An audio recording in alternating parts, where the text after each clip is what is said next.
digamos, el acuerdo de paz firmado con las FARC fue un acuerdo que permitió poner fin a la lucha con una de las organizaciones guerrilleras que más, digamos, de más vieja data en el continente. Sin duda también el efecto del acuerdo en términos de garantía de derechos ha sido en términos generales positivo. Tenemos algunos problemas que han venido surgiendo después de la firma del acuerdo final, como el incremento en el asesinato de líderes, pero en términos generales, si uno ve todas las tasas de violaciones a los derechos humanos después de la firma, se han venido reduciendo incluso desde antes de que se firmara y durante el proceso de negociación. Y aquí estamos hablando de desplazamientos, de víctimas por minas, homicidios, secuestros, entre otras. Así es que yo realmente creo que la apuesta por la construcción de la paz no es solamente una apuesta por mantener esto, y es 10.000 personas, 13.000 personas, quiero decir, que dejaron las armas y están en un proceso de reincorporación apostándole a la vida en la legalidad, sino también es una apuesta por transformar esas condiciones que han hecho que Colombia una y otra vez vuelva a caer en ciclos de violencia. Y por eso el acuerdo no solamente se reduce a la reincorporación de las FARC, sino tiene muchos de estos otros elementos que a mi juicio de su implementación realmente depende que haya una garantía de no repetición del conflicto. Esto en términos generales, y por otra parte creo que realmente la implementación del acuerdo es la gran oportunidad para avanzar en la reparación de las víctimas. Nosotros tenemos una deuda histórica, ética, moral, con casi 10 millones de víctimas tenemos ya en el registro, cifra que superan mucho la victimización en otros conflictos en el mundo, y creo que realmente el acuerdo es una oportunidad para avanzar no solamente en la reparación directa, digamos, del daño causado, sino es una apuesta por la transformación de las condiciones de vida de estas personas.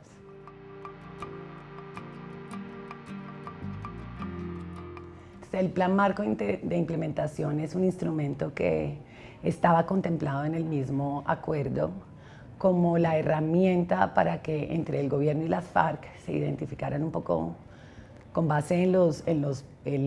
digamos, puntos del acuerdo y en sus pilares, cuáles eran las estrategias, los productos, los indicadores y las metas que iban a permitir hacer a la Comisión de Seguimiento y Verificación Conjunta entre Gobierno y FARC el seguimiento a la implementación del acuerdo.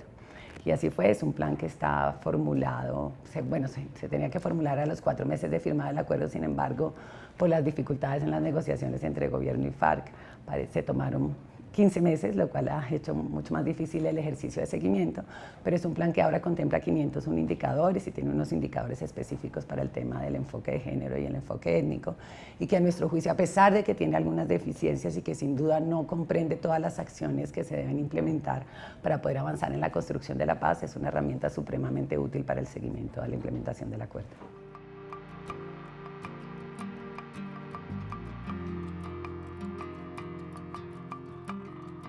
Bueno, pues este primer informe que presentó la Procuraduría responde a una obligación constitucional que está contemplada en el Acto Legislativo 01 de 2016, que es un acto legislativo que se promulgó antes de que se firmara el Acuerdo de Paz y en el que se establece una obligación a Defensoría, Contraloría y Procuraduría de presentar un informe anual que dé cuentas del cumplimiento de metas y la ejecución de recursos de lo que ellos llaman el Plan Plurianual de Inversiones para la Paz. Pues sin duda yo creo que el informe debe ser una herramienta fundamental para el ejercicio de control político que vienen haciendo en muy buena forma los congresistas en el marco del seguimiento que están haciendo a la implementación del acuerdo, pero también en este primero, y pensamos seguirlo haciendo, identificamos como las normas que requieren ser impulsadas desde el Congreso y también desde el gobierno para un poco garantizar la debida implementación del acuerdo. En cuanto al punto 1, yo diría varias cosas. Lo primero que abordamos del punto 1 es todo el tema de acceso y uso de la tierra, y aquí están como el fondo de tierras, los planes de ordenamiento social de la propiedad y un poco ya cómo se ha materializado en esto en entrega y formalización de tierras. En ese punto realmente nosotros consideramos que es quizás uno de los más atrasados del punto 1, o por lo menos del punto 1, incluyendo tierras y PEDET, por cuanto realmente lo que hemos visto es que el gobierno decidió un poco cambiar la forma de oferta de tierras para los campesinos, en vez de hacerlo por demanda, haciéndolo por oferta. Y el principal instrumento para esto son los planes de ordenamiento social de la propiedad, que a mi juicio realmente son una herramienta innovadora que va a permitir un poco ordenar la propiedad en el territorio. Sin embargo, lo que hemos visto es que tenían una meta básicamente de formular 43 planes. De esos, al momento en que hicimos el informe, que ya tiene corte 31 de marzo, se habían cerrado cerca de 12, pero en implementación había solo uno. Y muchos de ellos se encontraban suspendidos por condiciones de seguridad o financieras. Recientemente, en una reunión que tuvimos con ellos, hemos visto que han seguido avanzando en la formulación, sin embargo, los avances en la implementación siguen siendo muy limitados y esto es un gran obstáculo para cumplir las metas de acceso y formalización que trae el acuerdo. Ya en entrega de tierras vía acceso o formalización, ellos nos reportan un avance desde que se inició la implementación de un poco más de 1.800.000 hectáreas, que es un avance importante. Sin embargo, vemos que la incapacidad o, digamos, la lentitud de la agencia en materia de recuperación de tierras puede ser un obstáculo para cumplir con las metas de 7 millones de hectáreas formalizadas y 3 millones de hectáreas adjudicadas que trae el acuerdo. Eso en cuanto a acceso. En cuanto a uso, yo creo que hay un avance muy importante que tiene el gobierno y es el nuevo COMPES de catastro y esta apuesta por realmente avanzar en la formalización y formación y actualización del catastro rural. Y aquí realmente nosotros resaltamos la meta que se puso el gobierno de lograr que los 170 municipios que integran los PEDET tengan su catastro ya sea formado o actualizado para fines del cuatrienio. Eso creo que sin duda va a ser un elemento dinamizador para el acceso, uso y sobre todo la regularización de los derechos de propiedad en el campo. En cuanto a los PEDET, nosotros reconocemos, digamos, el avance en la formulación de los planes de acción para la transformación regional y reconocemos también el hecho de que se haya contemplado la hoja de ruta como una herramienta que va a integrar ese importante listado de iniciativas identificadas por los campesinos, las campesinas y, digamos, las comunidades en los 170 municipios priorizados, pero integrar también otras medidas o acciones que ya habían sido priorizadas por comunidades víctimas en los planes de retorno, de reubicación, en las mismas órdenes de las jueces de restitución de tierras, los planes de reparación colectiva y también algo que es muy importante para nosotros y es que se integre con los planes integrales de sustitución y desarrollo alternativo. Así es que creo que ahí hay una apuesta articuladora que realmente puede ser útil si se hace bien y estaremos haciendo seguimiento para que así sea. Por último, y realmente este es el aspecto un poco más negativo, digamos, del avance del gobierno, es que el PEDET se concibió como un instrumento para bajar una serie de planes nacionales de la reforma rural integral al territorio. Son cerca de 16 planes nacionales. A la fecha hay 3 planes nacionales apenas y la meta que tenía el mismo plan marco de implementación para la formulación de estos planes era el 2018. Realmente nosotros sí en ese punto hicimos un llamado al gobierno porque no logramos entender porque más de 2 años después de la firma del acuerdo final no ha sido posible la formulación de unos planes que permitan la reducción de la pobreza en la ruralidad colombiana en los próximos 15 años.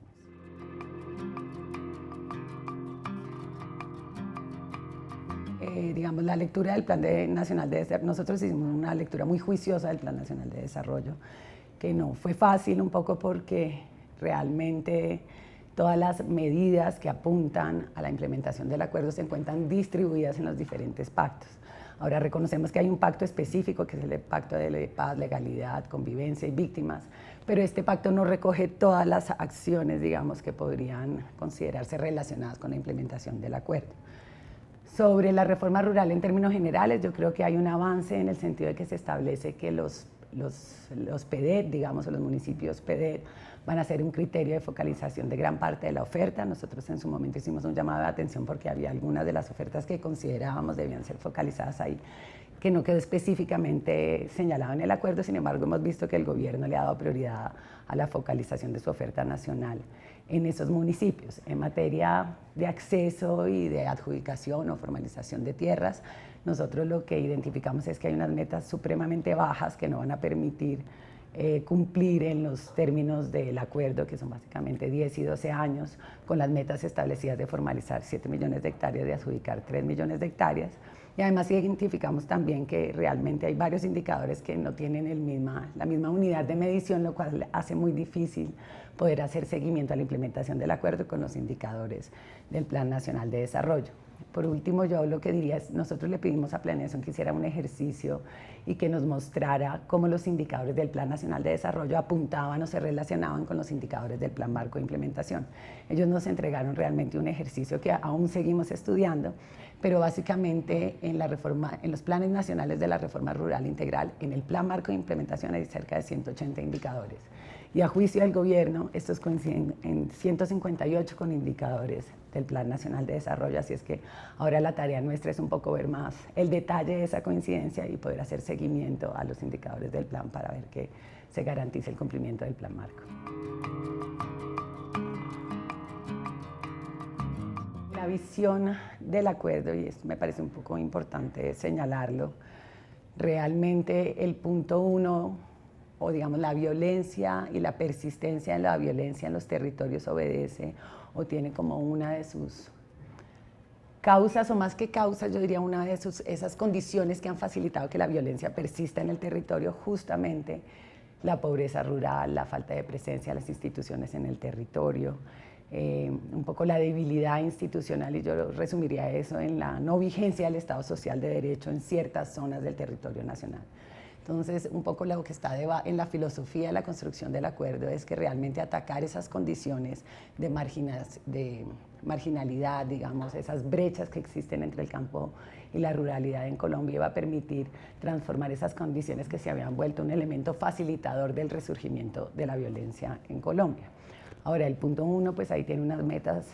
específicas en el acuerdo, quizás es uno de los únicos puntos que tiene metas específicas que justamente apuntan al cierre de esas brechas, y yo señalaría 2 en particular, además de las de tierras que ya mencionamos, y son la reducción de la pobreza multidimensional en un 50% en un horizonte de 15 años y la eliminación de la pobreza extrema.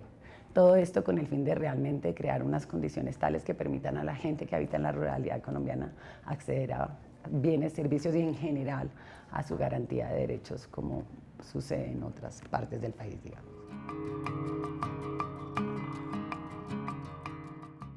La principal es recursos.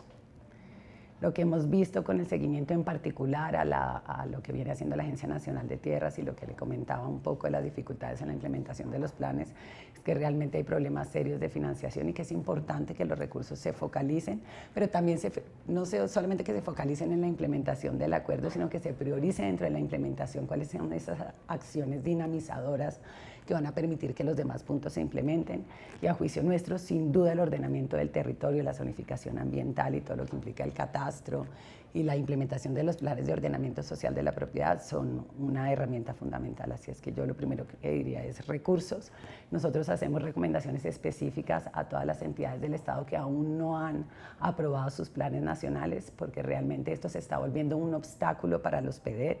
porque, insisto, los PEDET son un mecanismo para que esa oferta nacional realmente llegue a unos territorios priorizados, solamente como un criterio de priorización, porque realmente la apuesta es que llegue a toda la ruralidad colombiana. Y nuevamente, pues nada más tenemos 3 planes de 16 planes nacionales aprobados, así es que se acelere